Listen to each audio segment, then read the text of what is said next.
Здравейте, отново продължаваме с Денят на живо, извънредното ни издание. Сега обаче ще отидем да видим какво е положението пред посолството на Белгия в столицата. Не, преди това обаче до извънредното заседание на Националния щаб по сигурността МВР. Лидия, включваме сега оттам от новините на канал 3. Лидия, чуваш ли ме? Да, и те виждам вече. Добър ден и на нашите зрители. Около 16 часа започнаха да пристигат тук в сградата на МВР участниците на Националния оперативен щаб по сигурността. Видяхме шефът на разузнаването, военният министър Николай Ненчев, пристигна тук и транспортният министър Ивайло Московски, здравният министър Петър Москов, а около 16 часа и 40 минути в сградата на МВР влезе и премиерът Бойко Борисов. Предстои след срещата да разберем от участниците всъщност какво са обсъдили, какви мерки ще бъдат взети, така че да бъде гарантирана сигурността на българските граждани. Ще очакваме от тях изявления след срещата. Иначе на територията на София пък ще се проведе днес и антитерористично учение, което било планирано по думите на вътрешният министър Румяна Бъчварова още преди 2 месеца. Съвпаднало с атентатите в Брюксел, но ще се проведе в късните часове на днешният ден. Ще бъдат затваряни определени участъци в столицата, но от МВР обещават гражданите да не се обезпокояват. Предстои да проследим срещата, а ние ще ви информираме за всичко, което се случва тук в сградата на МВР. Благодаря ти много, Лидия. Малко по-късно ще се върнем отново към теб. Бисера Илиева сега, която е пред посолството на Белгия в столицата. Какво се случва там, Бисера? Не знам дали ме чуваш.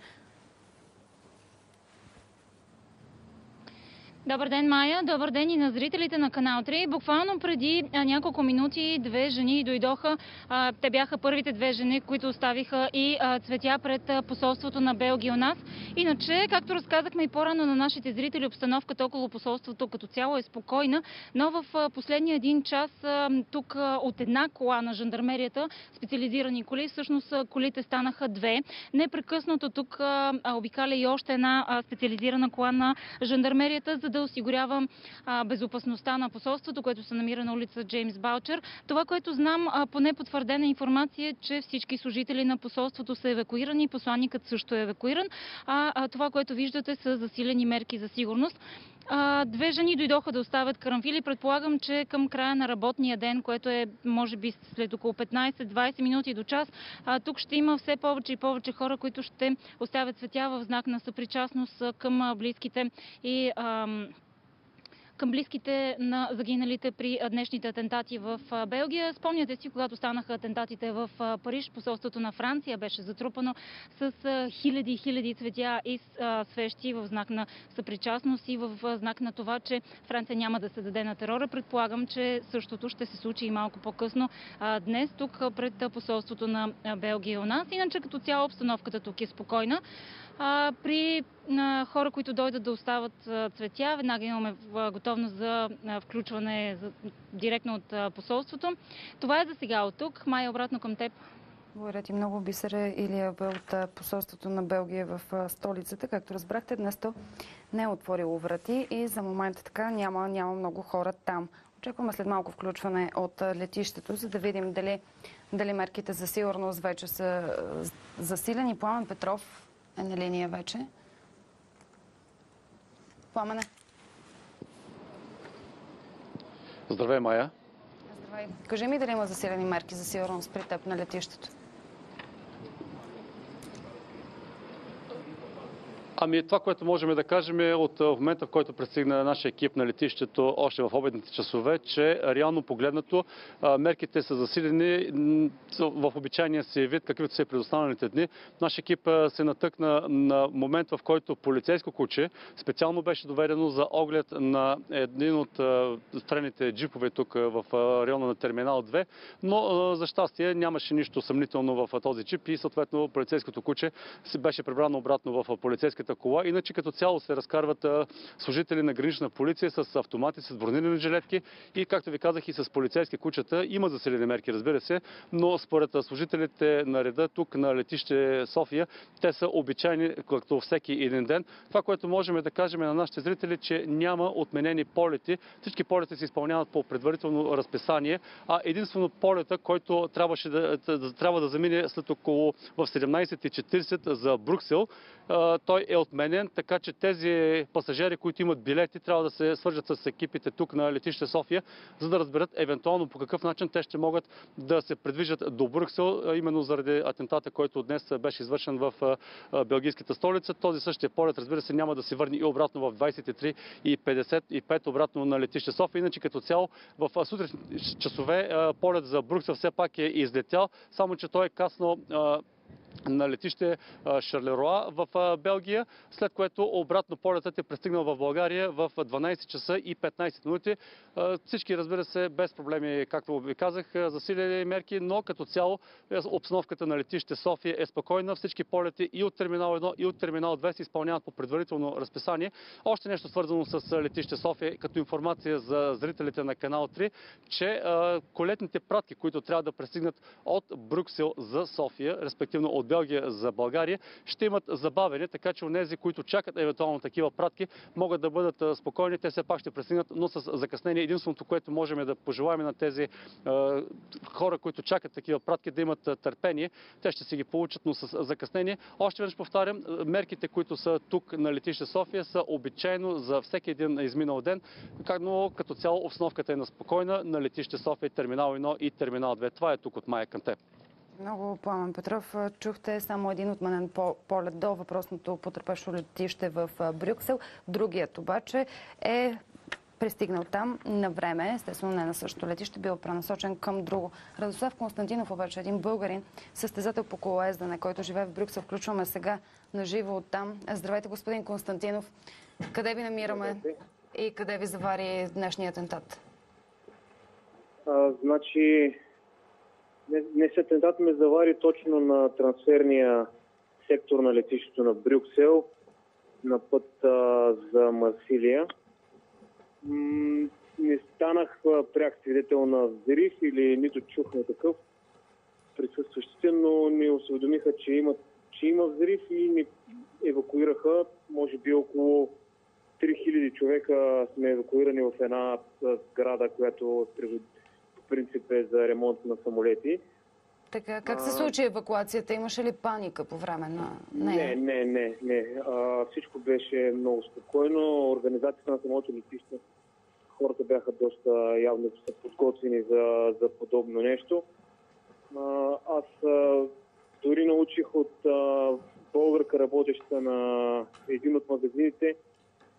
Тя ми каза още преди да съобщят, явно те получават по-рано информация. Всички доста спокойно приеха. За колко време се случи самата евакуация? Можете ли да ни кажете? Значи за около 10 минути всички бяхме изкарани навън, но там прекарахме около час и половина доста студено и затова бяха принудени да докарат автобуси, за да превозят всички хора тук в това голямо хале. Има ли други българи? Имаше ли с вас и знаете ли да има пострадал българин? За момента външното ни министерство не съобщава за такъв, но вие... Нямам информация за пострадал българин. Аз съм тук с още 3 българи, които са от моя отбор. Ние се връщахме на състезание от Камерун. Често ли посещавате Брюксел? Не, доста пъти съм бил в Белгия и доста пъти съм правил трансфер през... Нещо различно забелязвате ли в момента в поведението на хората? Виждате ли ги така да са по-притеснени или според вас се владеят достатъчно? Не. Нищо, дори тук в самия евакуационен център е доста спокойно, привидно спокойно всички хора приемат... А вие все още се намирате в този евакуационен център, така ли? Все още сте там? Все още сме тук, да. Никой не е излизал от него? Моля? Никой не е допускано да излиза от този евакуационен център, вероятно? Значи, допуснати бяха да излязат само местните местните жители и тези, които имат познати, при които могат да останат тази вечер. Така. Своевременно ни се уведомяват за случващото се. Казаха, че е намерен нов взрив преди около 2 часа, който ще бъде взривен от сапьорите и да не се притесняваме, че ще чуем някакъв взрив. Това на самото летище, казвате? Да, на самото летище беше намерен такъв. Вие чухте ли подобен контролиран взрив? Не, така и не го чухме този. Значи, може би не е бил такъв. Имате ли представа как продължавате от тук нататък? Може би трябва да ви пренасочат към друго летище, към друг град? Обясниха ли ви? Постепенно ни насочват към военна база, където може би ще пренощуваме. Не се знае още какво ще се случи с абсолютно всички, защото тази база няма достатъчно място за всички тук присъстващи. За останалите трябва да се търсят нови места. Като цяло всичко е окей, просто в първия момент имаше организацията по храна и вода беше малко недостатъчно добре подготвено и имаше лек дискомфорт, може би, около хората, но всичко си е окей. В момента единственият проблем е, че 3-4 хиляди човека се борят за около не повече от 10 контакта за зареждане на телефоните и това е най-много изнервя хората, но всичко е ясно. Добре, нормално. Пожелавам ви по-бързо да свърши този кошмар за вас и за другите българи. Поздравете ги, които са там. Дано така няма сломени от това, което се случи. А иначе току-що видяхте картина от края на заседанието на щаба за сигурност, което се състоява в МВР. Премиерът Бойко Борисов вече се е запътил към Народното събрание. Продължаваме с нивото за сигурност, само че в столицата, да разберем дали има нужда от повече пари за сигурността. Председателя на Комисията по сигурност столичната община Иван Илиев е при нас. Тодор Цанев от коалиция Сердика, Стефан Марков от Реформаторския блок и Калоян Паргов от БСП. Добре дошли на 4 ви. Един мъничък общински съвет в този ужасен ден. Но да видим доколко защитени сме всички ние. Господин Илиев, на вас се падат честа като председател на Комисията по сигурност да ни кажете всичко наред ли е днес в София? Да, към момента няма причини за притеснение от гражданите. Градът функционира нормално, съответно мерките за сигурност, които са предприяти и се предприемат, не дават повод за безпокойство. Те завишени ли са обаче? Бих казал, че те са адекватни към текущата ситуация. Още повече тези мерки не са продукт на нещо, което се е случило днес или вчера. Те са продукт на една последователна политика и тази политика се изпълнява. Така че тези мерки са достатъчно ефективни и достатъчно обхватни, за да могат хората да бъдат спокойни. Да чукаме на дърво или да се надяваме, че това, което казвате, е достатъчно? Аз се върнах миналата седмица от Брюксел и бях там, бях в центъра, бях на летището, бях в сградата на комисията. Имах възможност да видя техните мерки за сигурност. Считам, че нашите не са по-лоши. Не са по-лоши от техните? Не са по-лоши. Добре, да видим обаче вашите колеги какво мислят. Доколко това, което се случва в София днес, може да ни гарантира така една добра сигурност или, например, най-елементарното, че не може никой да внесе взривно устройство в метрото, например. Господин Цанев. Първо, ако ми позволите да изразя искрените ми съболезнования към жертвите на днешния атентат, на това наистина нагло, ужасно събитие, което се случи, терористичен акт. И това наистина не са клишета, защото, за съжаление, ситуацията е такава, че може би и колегите ми, всички ние имаме приятели, близки, които работят в столицата на Европа, Брюксел. Всички сме притеснени днес. Сигурността в София не бива да бъде разглеждана като отделно понятие. Тя е неразделна част от нашата национална сигурност, както и тази на европейско ниво. Като столица обаче, тук мерките, които трябва да вземем, наистина трябва да бъдат адекватни, защото опасността тук не може никой да отрече, винаги е най-голяма, като голям град, като столица. Като започнем обаче коментара на нивата на мерките, които се вземат на европейско ниво или по-точно на политиките, Европа показва, че тя работи добре в спокойна ситуация, когато може да развива своите икономически политики, политики за сближаване. В екстремно обаче е видно че тя работи мудно, тромаво, когато решенията трябва да се вземат буквално за една нощ, за една вечер. Видяхме, че националните интереси са твърде разностранни на различните групи държави, на отделните държави. Говорим скандинавски. Общности във всяка една държава, между другото. Белгия е абсолютен пример. Ева Пълнова включихме в началото на предаването, което каза, че там дори не си говорят добре службите помежду си в Белгия. И най-вече видяхме, че след тези констатации, които направихте, са факти, резултатът е, че Европа върви след събитията. Защото много... За съжаление. Да. Какво правим ние обаче, господин Паргов? Кажете вие, доколко можем да гарантираме, че в Софийското метро, абсолютно конкретна ситуация, не може да се внесе... Къде да започна? От общото към частното, което е София, или от частното към общото? В момента говорим за София и за това, което може да се случи на нас. Надявам се, че нищо такова. Искам първо да изкажа от името и на градската организация на БСП. БСП го направи днес декларация на своя председател Михаил Миков. Съболезнования към Брюксел, към белгийския народ, към това, което се случи в сърцето на Европа. Това вече е голямо предизвикателство след Париж. Ние скърбим не само за жертвите днес в Брюксел, но и за жертвите в Париж, в Москва, на всички от тези места, където тероризмът е оставил видима следа в душите на хората. Второ, ако започнем от общото, тъй като и господин Цанев коментира за политиките на Европа, днес Европа виждаме безпомощна. Защото заплахите от тероризъм, опасността дебна от всеки ъгъл. Причина за това са политиците европейските, които не могат да се справят с тази бежанска заплаха. Затварянето на границите, ограниченията не решават въпроса. Проблемът се корени някъде 10-15 години назад, когато либералната демокрация, западните демокрации, начело с САЩ, решиха, че трябва да изкоренят корена на злото, касаещ, който беше в арабския свят, в редица монархии, авторитарни режими, така да ги наречем, и да наложат либералната демокрация на сила.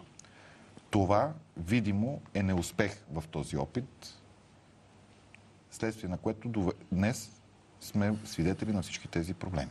Айде да не е САЩ виновно за всичко, защото и Русия сега се намесва не говорим, в сирийския конфликт. Не говорим за това. Русия е стратегически партньор на голямата световна антитерористична коалиция. Слава Богу, че вече имаме разведряване в тези отношения. Видяхме, че Русия има ключово значение. Тук имаме нужда от всички сили, от всички страни, за да можем да преодолеем тази глобална заплаха. Така е, говори се между другото, че атентаторите са от Беларус и са двама братя. Нека да покажем Европа днес е в състояние на война. Нека да си го кажем ясно. Това е война. Съжаление, сте абсолютно прав. Състояние на война. Да покажем, ето е и снимката, която ни предоставиха наши колеги от чуждестранни медии за канал 3 Денят на живо. Това са предполагаемите извършители на атентата на летището в Белгия. Това е общото, което... Според разследването. Това е общото. Отиваме сега към частното. Това е към частното, къде се намира България и в частност столицата София, защото нито една столица не е застрахована. Един дебат обаче. Господин Марков, давайте вие. След като кажем съболезнованията, да минем към конкретиката. Кажете ми, може ли в Софийско метро да се внесе бомба? Все пак да изкажа и съболезнования и да изразя надеждата си, информацията за която е към момента, че няма пострадали българи, да се потвърди в края на деня. Сега за ситуацията в метрото, мисля, че след малко ще преминем и към темата с учението, което е предвидено за довечера, но аз искам да започна, още докато сме приблизително в работно време, да призова колегата, а и не само, колегите от Вътрешната комисия в Общинския съвет за свикване на извънредно заседание и да се направи анализ на ситуацията, разбира се, да се предвидят и някакви мерки. Аз приветствам това, че се работи, че се следва някаква политика, но смятам, че ситуацията е извънредна, тъй като става въпрос за европейска столица. София също е столица, най-голямо летище, най-големи гари, единствения град с метро, така че трябва да, според мен, да вземем поука от това, което се е случило и наистина в по-оперативен порядък да почнем да взимаме мерки. Аз разбирам, че не всичко е в правомощията на кмета и на общината, да не кажа, че ние сме най-слабото звено по веригата, нали, МВР и другите институции трябва да вземат мерки, но защо не общината да бъде още по-активна. инициатор? Господин към вас обаче е това. Аз трудно мога да се съглася с факта, че общината е слабо звено. Смятам, че всички институции имат своята роля. Апропо, колегите може би не знаят, в четвъртък на председателски съвет ще обсъдим подходящия момент, за да направим и поредната сесия по сигурност. Надявам се да е час по-скоро, за да може не само комисията, която непрекъснато оперативно се запознава с проблемите на сигурността на града, но и целият общински съвет да бъде запознат. Но да се върнем за ролята на общината. Мисля, че ролята на общината е ясна. Там, където са необходими инвестиции, където са необходими средства да бъдат насочени. Говорете с конкретика, защото в такива дни е хубаво да говорим и да си казваме проблемите такива, каквито са. За какво в София трябват пари? Още за сигурност. Така. Там, където са необходими пари, те се насочват. Процесът по насочване на пари не става хаотично. Има стратегия за сигурност на Столична община. Тя е приета 2014 година. Там са описани стратегически цели. Основни стратегически цели, това са разширение на системата за видеонаблюдение на Столичната община, която впрочем вече има над 240 учебни детски заведения, имаме над 20 парка, подлези, съответно площи от обществен интерес, нека така да ги наречем. Тази година ще има нови 100 обекта. Това е едно поле за изява на общината, за да може тя да разгърне своята система за видеонаблюдение, за сигурност, която впрочем се използва от службите. Ясно. Искате повече пари за видеонаблюдението. Кажете за стратегическите обекти, за метрото. Отговорете ми стратегическите обекти, като метрото и всички останали, имат съответния режим и мерки, които трябва да осигурят сигурността. Излишно е да казвам, че да речем водачите на метровлаковете, водачите в градския транспорт за София са специално обучени как да се справят в такива ситуации. Съответно, те имат и повишено ниво на бдителност във всеки един момент, в който това се налага. Може ли да се допусне хипотетична ситуация в столичното метро да попадне човек с взривно устройство в себе си? Може да се допусне всякаква хипотетична ситуация. Въпросът е как е организиран процеса по сигурност и как съответните институции следва да реагират. Да, може. Ако може да продължа от там, откъдето свърших. Тоест, тъй като ме прекъснахте, решението на въпроса е как да усмирим тези нови демокрации, за да можем да пресечем бежанския поток. Не стени, каквито и мерки за сигурност. Защото има една хипотеза, която днес се прокрадна и това трябва да го знаем. След решението в Брюксел да спре бежанския поток, който бежански поток служи на ислямска държава за прокарване на спящи клетки, които да бъдат активирани във всеки един момент, нека Брюксел да поразмисли и да преценим дали не трябва да активираме по-скоро помощ и интервенция в самите държави, отколкото да се справяме с последствията, защото нищо не правим. Тоест ние не лекуваме първопричината. Не търсим решение на въпроса първопричината, а лекуваме последствията и търсим решение на последствията, което е проблем. И от тук нататък ще продължаваме да изливаме милиони за бежанци, за стени и така нататък и няма да се справим. Второ, по отношение на София. Трябва да знаете само едно, че структурата и бюджета на всяка една организация, в случая Столична община, обяснява има ли тя приоритет и къде го има. Първо, в Столична община все още липсва заместник-кмет по сигурността. Знаете, че групата на БСП лява България още в началото на мандата и продължаваме да настояваме и да напомняме всеки месец, че Столична община има нужда от фигурата на заместник-кмет по сигурността, който да е професионален и защо се бави полицай или професионалист от системата на органите за сигурност, който има специализация в областта на антитероризъм, борба с масови безредици и в областта на обществения ред и сигурността. Защо няма още такъв Предложихме го официално на кметът Фандъкова. Тя пое ангажимента, че тя ще се грижи за сигурността. Считам обаче, че в случая нейните компетентности по-скоро са в културата и образованието, така че ако липсва бройка по закон, тъй като нямат свободни места за заместник кметове, може тя да поеме ангажименти за културата и образованието и тази бройка оттам да бъде дадена на такъв специалист, който да играе ролята на координационно звено. Второ, в момента предстоят промени в закона за МВР. В този закон за МВР и в тези промени общинска полиция, която е част от звеното за сигурност на Столична община, трябва да получи незабавно функции по опазване на обществения ред, а не по опазване само на критичната инфраструктура. Пояснявам термин от сигурността критична инфраструктура. Това са всички онези обекти, които, ако бъде нарушени целостта им, или има интервенция, или терористична атака, ще спре живота в града. Това са и метрото, това са и водоемите, това са и системите на ЧЕС и така нататък. И други обекти. Включително и сградите на държавното и общинско управление. Продължавам нататък. Това е в закона за МВР. Тази структура трябва да бъде на пряко подчинение на този заместник кмет и да си кореспондира с органите на реда, РПО-тата, МВР, службите и така нататък и да има разширени правомощия. Тогава ще кажем, че кмета влияе върху сигурността. Защото в момента кмета, единството, което прави, е да се обади на службите и да каже, имаме такъв и такъв проблем.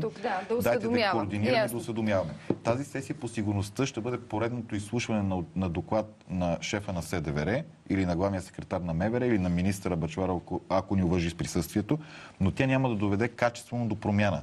Защото сигурността е ефимерно понятие. Защо не се случва тази промяна в столичната община? Защо не се случва? Настояваме за замкмет по сигурността, замкмет по сигурността, правомощия за общинска полиция в закона за МВР, промяна на ред Б1 за обществения ред и повече пари. Само, че като казваме за пари, понеже споменавате 2 пъти метрото, да ви кажа. В метрото има видеонаблюдение. Само, че има един проблем и той е технически и липсват средства. И затова моля господин Илиев, като председател на тази комисия, да направите мотивирано предложение, което гарантирам ви, че ще го подкрепим, надявам се всички, в което да се закупи спешно техника, която да осигурява записи на видеонаблюдението в метрото. То няма и запис. То няма навсякъде, във всички метростанции запис. Не се прави на това видеонаблюдение. Тоест онлайн се наблюдава, но в последствие не можем на запис да извадим и да прегледаме някакви кадри или моменти, които ни се струват подозрителни, за да вземем мерки и по отношение на лица, които, знаете, в Москва, тъй като имах възможността да бъда там, бомбата е заложена в автомат за напитки. Тоест, явно имало присъствие на лица, които са се въртяли, ремонтирали или слагали някакви напитки в... Те са използвали това за предкритие. И така се е случил този атентат в московското метро. Защо не сте го задействали вече? Тоест, замкмет по сигурността, разширени правомощия чрез закона за МВР и разбира се... Записваща техника за метрото. Техника за метрото. Другото, което е Софийска вода. Малко сега, за водоемите да ви кажа проблемите. Ще ми кажете за водоемите. Софийска вода има договор с охранителна фирма. Коя е, господин Илиев? Назовете името й. Вие кажете, господин Баров. Не, кажете, вие сте шеф. Коя е фирмата, на която Софийска вода има договор? Казвам ви, ако ние с вас, събота и неделя, отидем на някои от водосборищата и водоемите, искам да ви кажа, че ще имаме не толкова препятстван достъп до тях. Тоест да отровим водата на софиянци.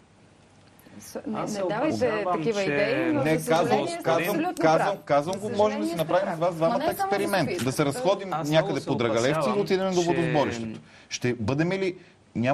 Убеден съм и ви го казвам, защото наблюдавам тези обекти по една случайност и се оказва, че достъпът до тях не е толкова безпроблемен. Кажете, господин Илиев, отговорете. Аз много се опасявам, че навлизаме в технически детайли, които касаят за сигурността, те дават сигурността. Разпределението на записващите устройства по метростанциите, как са организирани съответните процеси по видеонаблюдение, които са технологични, но са също така аспекти от сигурността. Затова ние не казахме на кои метростанции, казахме, че има проблем на някой. Опасявам, че ако влезем в детайли, ще влезем в една друга граница. Да се закупи такава записваща техника, за да решим поне един проблем. Сървъри и техника навсякъде в метростанциите, които да правят бекъп записи на това, което се прави в онлайн като наблюдение. В противен случай ние няма... господин Цанев и господин Марков тази идея? Аз подкрепям и тази идея. Господин Парго всъщност изрази две конкретни идеи. За заместник кмет по сигурността и за увеличаване правомощията, и тук ще добавя числеността на общинска полиция. И това беше всъщност и наше предложение основно в дебата за бюджет на София, да се увеличи бюджета за сигурност и да се увеличат числеността и правомощията на общинска полиция. Защо? Тук ще очертая основния проблем, който според мен стои пред сигурността на София. И това мое заключение не идва от някакви мои размисли, идва след обективен анализ, след изслушването на всички институции, които са причастни с нашата сигурност тук в София, и МВР, и Пожарна, и Агенцията за бежанците, които минаха през нашата комисия, за което приветстваме председателя, че прави тези изслушвания, които са и в правомощията на комисията. Конкретно ви казвам. Всички бяхме свидетели непосредствено след атентатите в Париж, наблюдаваме и днес по телевизията. Каква е възможността, които полиция, пожарна, ангажираните институции показват като демонстрация с трупване на полицейски части, техника, автомобили, заграждения, специализирани отряди, което като действие продължава ежедневно след изсучката в Париж. За съжаление, днес сигурно те ще бъдат засилени. Това е пример за повишаване на мерките за сигурност. Струпване на техника, хора. Какво ви опасява обаче? Тук в София. Какво ме опасява? Всички казваме, че мерките са увеличени. Аз не отричам, че се полагат усилия. И приветствам тези усилия и това обучение. Кога идва то?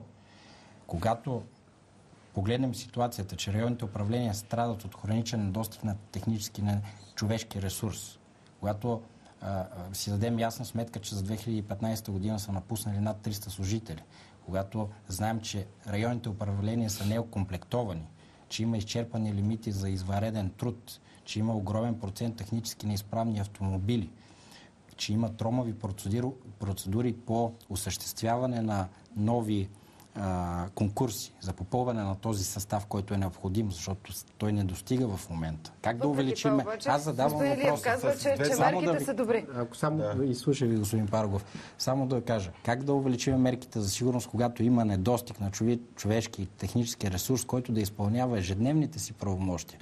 Защото ние виждаме, че има по-ниска разкриваемост на престъпленията. Това е официална статистика в София на едно от последните места в страната. Имаме увеличение на престъпността в крайните квартали, там където има струпване на бежанци. Си. Да спрат реформата в МВР. Това направете. Това може да го направите. Само едно изречение, защото това, което изброи господин Цанев, хубаво, но видяхме днес и от журналистите, колегите вашите, които бяха в Брюксел, че службите, дори в Брюксел службите, трудно си комуникират и не знаят коя какво прави. В случая говорим, като казва господин Илиев, че вземаме мерки, означава, че трябва да бъдем убедени, че всички служби, имащи отношение към сигурността, си комуникират и знаят какво правят. И ви дам един пример. София в момента ще се блокира и вече е блокирана от ремонтите, от метрото, от пролетните ремонти. Какво би се случило, не дай си Боже, ако имаме някакъв терористичен акт и София е запушена? Не могат да се прижат линейки, пожарни, коли на специализирани автомобили, не дай си Боже. Тоест, тези, които правят ремонтите, имат ли инструктаж, информирани ли са как да действат, ако се случи нещо, така че ремонтите, които правят, да не възпрепятстват... Отговорете, господин Лев, за да става диалог по-бързичко. Нямаме много време. Има ли такава координация създадена? Това е част от нещо, което трябва да обсъдим на сесията по сигурността. Такава координация има, още повече има планове, които са разписани ясно кой какви задължения и отговорности има при, не дай си Боже, случването на един терористичен акт. Говоря за фирмите, които сме ангажирали, че са обществени поръчки да правят тези ремонти. Искам само да допълня още няколко неща. По отношение числеността на общинска полиция, колегите знаят, тази година с новия договор и бюджетното предвиждане ние увеличихме тази численост. Освен това имаме възможност през заявки на районните кметове и респективно с обхват на различните масови мероприятия динамично да управляваме патрулите, така че да бъдат налични там, където е необходимо. Виждате, може би, или поне някои от хората виждат мерките, които се предприемат, да речем, около центровете за настаняване на бежанци. Също така, искам едно нещо ясно да бъде разбрано тук, което касае системата за сигурността. Системата за сигурността се управлява по два начина. Първият е организационен и вторият е финансово-технически. Нашата задача като Столична община и като Общински съвет е да сме сигурни за нас и да направим всичко възможно институциите да си говорят. Тези институции, от които зависи сигурността на града. И ние това го правим. Непрекъснато има оперативки при кмета, непрекъснато има анализи, непрекъснато се събира информация за чужденците, които влизат и излизат от София. Не искам да навлизам в подробности. Не искам да навлизам как се правят проверки, доколко са те тематични, доколко са адхок. Всичко това се прави. Всичко това цели мерките да бъдат адекватни, да се минимизира риска. Това е и начинът да се управлява една система, чрез минимизиране на риска. Господин Марков, вие сте обаче сега с критиките ви към Столичната община. Чухме останалите опозиционни, така да се каже, представители. Да, така е. Да видим накрая обаче дали ще имате обща воля. Не искам да критикувам просто заради самата критика. Бих обърнал внимание, стана въпрос за бюджета и за сигурността. Ние, говорейки за сигурност в Столична община, говорим за видеонаблюдение и за осветление. Според мен и двете неща са на доста битово ниво и надали с лампи и камери можем да преборим тероризма. Мисля, че дали средства или чрез други способи трябва да се работи в тази посока. Ще дам пример, ще върна на метрото разговора. За мен, може би аз така съм невеж в темата, но стои въпроса в метростанциите как е организиран при евентуална ситуация изхода. Има ли резервни изходи? Как е решен въпрос с електричеството? Т.е. има ли генератори? Гледайки днес репортажите си, зададох тези въпроси. Ако не дай Боже се случи, не изпадаме ли в една доста сложна и неприятна ситуация да спре електричеството, да не може да се напускат станциите. Относно това за видеонаблюдението и за записите, не е лошо, но ние, говорейки за видеонаблюдение, аз искам да обърна внимание, че видеонаблюдението има до толкова функцията му е после да можем да видим кой какво е свършил. То няма... То и осветлението е така да ви кажа дали има аварийно. Общо взето нищо превентивно не чухме до момента, затова да не се случи атентат, да речем, за превенция да се говори и ще следя с интерес обучението, което до вечера ще се случи. Може ли две неща като коментар на господин Илиев? Само за превентивните мерки да кажа, между 40 и 90% намалява престъпността в зоните с видеонаблюдение. Вие преценете дали има превентивен или непревентивен. Говорихме за тероризма, обаче. Два коментара. Господин Илиев е много прав, когато казва, че сигурността има два измерими показатели елемента. Единият е структурен, другият е финансово-технически. Това, което коментирахме от началото на предаването е, че структурен липса заместник-кмет по сигурността, т.е. координационния център, силната фигура, човек, който разбира от това, защото моето уважение пак към госпожа Фандъкова, няколко пъти се ми каза, но това не е нейна работа. И второто, финансово-техническото, което е свързано с повече средства. Това, което говорихме за камерите е конкретно, нека да го решим. Ще го обсъдите ли в четвъртък? За сървърите, записващите устройства, за да имаме пълна информация и да връщаме назад на бекъп какво се случва. И другото, което е учението на МВР. Учението на МВР хубаво е планирано от преди 2 месеца, но това учение в момента дали няма... Да, ще има учение на МВР. Въпросът е дали всички ще го знаят, жители и гости на столицата, дали те нямат на фона на това, което виждаме в момента на картина от Брюксел, да изпаднат в някаква паника, да създадем несигурност. И само още нещо, господин Марков, това ми е призива към хората. Сигурността е ефимерно понятие. То е в главата. Или го имаш, или го нямаш. Предизвикат го фактори външни среда, която ни кара да се чувстваме по-стабилни или по-нестабилни, по-несигурни. Нека, и това го призовавам от вашия ефир, всички хора, всички жители на столицата да започнат да мислят за сигурността, не само личната, но и нашата обща. Ако видят, ако чуят, ако имат подозрения, нека да ги съобщат незабавно. В това се корени най-голямата превенция, свързана с нашата сигурност. За учението. Това трябва да стане част от нас. Само с статистиката на видеонаблюдението, 90% видеонаблюдение има сигурно за битовата престъпност. Ако има едно камикадзе, което се самовзриви, според мен му е се тая дали има видеонаблюдение. И тук се отивам към учението. Според мен подобни учения, доколкото знам и в Европа е така, трябва да се правят в реална среда, т.е. примерно през деня, когато в метростанцията има 300 човека. Като го направим обучението в 12 през нощта, когато има никой. Да, ще видим дали пожарната може да си разпъне мъркуча, ама все тая въпрос е, като стане паника и 300 човека, като се втурнат към ескалаторите, какво става? Няма ли да се изпогазят и не трябва ли да се създаде реална ситуация? В която да се... Господин Танев, само чуваме и вие завършите, за да ни кажете всичко. За съжаление, следвайки примера на Европа, ние също вървим след събитията. Аз задавах въпроса на шефа на столичната пожарна преди около 2 седмици в комисията, кога за последен път се е провело обучение, което, кажем, за реакция при атака с химически бойни вещества в затворени пространства, метро, спортни зали. Отговор не получих. Може би не са искали да изнесат информация. Моята информация е, че последно такова обучение е провеждано през 2004 година. И ако сега провеждаме след атентата в Брюксел, значи вървим след събитието. Не, че подкрепям да има такова обучение. Такова обучение трябва да има, ако трябва, всеки месец. Въпросът да не е след събития. Какво точно ще се случи до вечера? Това, което знаете, господин Илиев, имате точно 1 минута да ни кажете къде ще е учението на МВР до вечера в столицата. Съвсем накратичко, кмета на Столична община има своите експерти по сигурността, които са адекватни, знаят как да се справят с подобни ситуации, така че тя може успешно да управлява и ресора сигурност. Същите тези експерти, впрочем, участват и в учението тази вечер. Няма да ви кажа къде е учението, нито ще ви кажа как ще бъде проведено, защото то трябва да тества реална обстановка, реална среда, реална реакция на заинтересованите служби. Затова просто призовавам хората да си мислим за това, което се случи в Брюксел, не просто да изказваме съжаление на тези хора, да мислим за нашата сигурност и да бъдем по-бдителни. А тези, които станат свидетели на учението, нека да участват активно, за да видят реално как се изпълнява един такъв акт по прилагане на съответните мерки за сигурност. Поне ще се случи, за да сме подготвени, да няма паника. При вечер, бих казал. При вечер, да. Полунощ. Може ли 5 неща, които трябва да запомним? Не може. Край. Нямаме време вече. Отиваме при Лидия Климентова. Дали тя обаче, тя е в МВР, където беше националния щаб по сигурността, дали тя ще каже малко повече за това учение? За това ли се събираха всъщност представителите на МВР?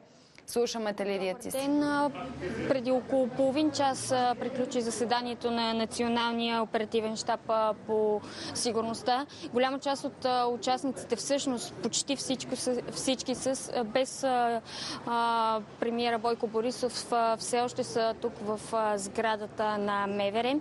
Иначе около 16 часа започнаха да пристигат тук. Първи пристига шефът на разузнаването, след него пристигна транспортният министър Ивайло Московски, здравният Петър Москов, както и военният министър Николай Ненчев. Тези поне ние видяхме. Около 16 часа и 40 минути в сградата на МВР пристигна и премиерът Бойко Борисов. 40 минути по-късно той си тръгна и излезе през един от страничните входове на Министерство на вътрешните работи и не даде информация всъщност какво е говорено горе и какво е обсъждано. Очакваме актуална информация от самите участници всеки момент, тъй като очакваме всеки момент те да излязат. Иначе малко по-късно през този ден стана ясно по-рано през деня, че ще бъде проведена антитерористична акция на територията на София. Това е обучение. Ще бъдат затварени определени участъци от столицата.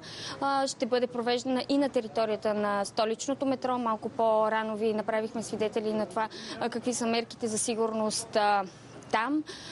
От МВР обещават да не бъдат безпокоени гражданите, но предстои тази тренировка да се случи малко по-късно през деня, а ние продължаваме да следим срещата тук и очакваме актуална информация от участниците в заседанието.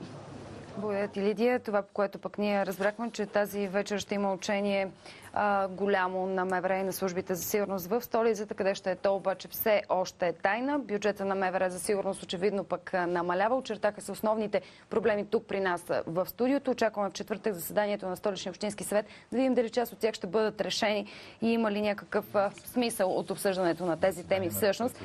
Заседание на председателите на групи. Поправиха ме току-що господин Паргов. Следват новините по канал 3. Цял ден ви направихме свидетели на това, което се случва и на последната информация, за да бъдете информирани за развоя на събитията. Разбрахте, че има само един отменен полет до Брюксел, другият е бил пренасочен. Новините ще ги обобщим след малко, иначе ще се видя с вас отново в 20 часа. Тук при мен ще бъдат генерал Кирчо Киров, социолога Петър Емил Митев и Нако Стефанов, анализатор. Интересен разговор от 8 до 9. Следват новините.